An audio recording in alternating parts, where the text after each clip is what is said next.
Okay, so when you think of the Greek gods, what comes to mind? You probably picture these perfect, flawless beings, right? Figures of incredible beauty and power. But, there was one god who completely broke that mold. We're talking about Hephaestus, the divine craftsman, the ultimate outsider, the god in the machine. And really, that's the heart of his story. On Mount Olympus, a place that's all about idealized glory, Hephaestus was the one and only exception. He was born with a physical disability, which made him an outcast from the second he came into the world. And it's this contrast that makes him, honestly, one of the most fascinating characters in the whole pantheon. So, let's dive into just how deep this difference went. I mean, he wasn't some warrior king like Zeus or a radiant sun god like Apollo. No, he was something totally different, and he was defined not by who he was, but by what he could make. I mean, look at this. The contrast just couldn't be more obvious. On one side, you've got Hephaestus, described as lame, constantly covered in soot from his forge, and known for his non-stop hard work. And on the other side, the rest of the Olympians, physically perfect, eternally glorious, and worshipped for their, effortless power. He was basically a blue-collar god and a white-collar heaven. And if you look at his ancient titles, they tell the exact same story. You see epithets like Amphigees, which means the lame one, and Kilopodion, or club-footed, which, focus right on his disability.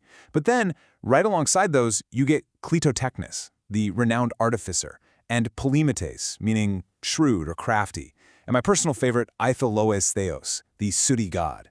His whole identity was this incredible mix of physical imperfection and just off-the-charts brilliance. So how did this hardworking, imperfect god even end up on Olympus? Well, the tragic answer is, he didn't exactly start there. He was thrown out. And the story of his fall is absolutely central to understanding who he was. And there are two really famous versions of what happened, and they are both just heartbreaking. In the first one, his own mother, Hera, is so ashamed of his disability at birth that she just throws him out of heaven. In that version, he's rejected for who he is. But in the second one, he's already on Olympus and gets tossed out by his father, Zeus, for sticking up for Hera. In that story, the fall is what actually causes his disability. Either way you slice it, his story starts with a brutal, violent rejection.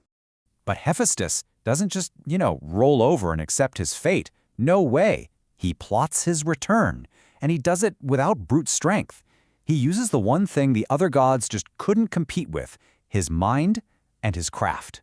And this plan is it's pure genius. He forges what he says is a peace offering for his mother, this gorgeous golden throne. But it's a trap. The second she sits down, bam, she's stuck, caught by invisible chains.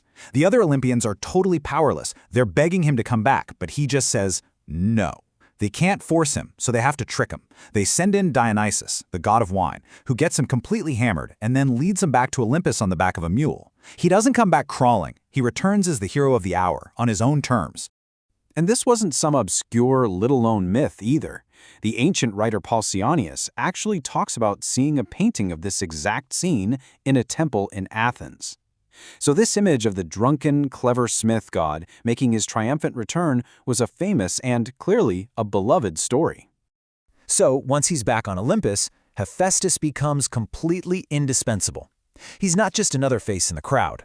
He is the one who literally builds the tools that define all the other gods.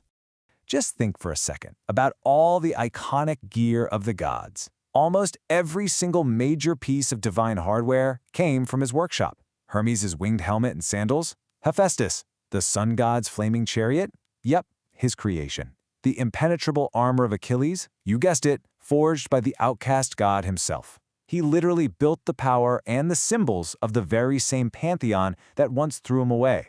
But he didn't just make weapons and cool accessories. Oh no. This is where the story takes a sharp turn into something that sounds an awful lot like science fiction. Seriously, Hephaestus wasn't just inventing tools. He was inventing artificial life, sentient machines. The ancient texts talk about 20 tripods on golden wheels that could serve the gods at banquets, moving all by themselves. But even wilder than that, he created golden handmaidens to help him. Robots with, and I'm quoting Homer here, understanding in their hearts and speech and strength. These weren't just clunky machines. They were intelligent. He even made immortal bronze guard dogs. This isn't just blacksmithing, this is mythology's first glimpse of robotics. Okay, so he's a certified genius, he's indispensable, he's back on Olympus. You'd think his life would finally be perfect, right? Well, his mastery over metal definitely did not translate to matters of the heart. So, in what has to be the universe's cruelest joke, Hephaestus, the god of craft, is married to Aphrodite, the goddess of beauty and love. And almost immediately, she starts this passionate affair with his brother Ares, the god of war, who is everything Hephaestus is not: handsome, physically powerful, and just plain brutal. So what does he do? Once again, Hephaestus turns to his craft for the answer. When the sun god Helios spills the beans about the affair, he doesn't go challenge Ares to a fight. He's way smarter than that. Instead, he forges a net of chains so fine they're basically invisible, but also completely unbreakable, and he rigs it up over his bed. He springs the trap, catching Ares and Aphrodite right in the act, and then he drags them, still tangled up in the net, in front of all the other gods to expose their betrayal.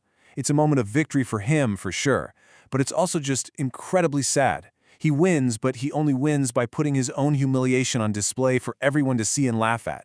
And it seems to be a pattern for him. In another story, he desires Athena, the goddess of wisdom, who is also a deity of craft, like him.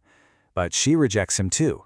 In the struggle, his seed falls on the earth, which leads to the birth of an early king of Athens. So even when he becomes a father figure, it's through rejection and by accident. So what are we supposed to take away from this complex, tragic, and absolutely brilliant figure? Well, his story echoes way beyond ancient Greece. You know, this whole archetype of the lame but brilliant smith god isn't just a Greek thing. We see it in his Roman counterpart Vulcan, of course, but also in Norse mythology with Wayland the Smith, and even in the ancient Near East with a god named Kothar Wakassis, who is also said to have a limp. This points to something much deeper, a recurring theme in human mythology. And that brings us to our last big question. Why is this archetype so common? Well, one really compelling theory is that the myth is a kind of folk memory. See, ancient metalworkers would often add arsenic to copper to make harder bronze, but chronic arsenic poisoning can cause severe nerve damage, which leads to a limp, as well as skin problems. So, was Hephaestus's limp just a random part of a story? Or was it actually a mythological explanation for the very real, crippling dangers faced by the brilliant artisans who literally built the ancient world? It's a pretty fascinating thought to leave you with.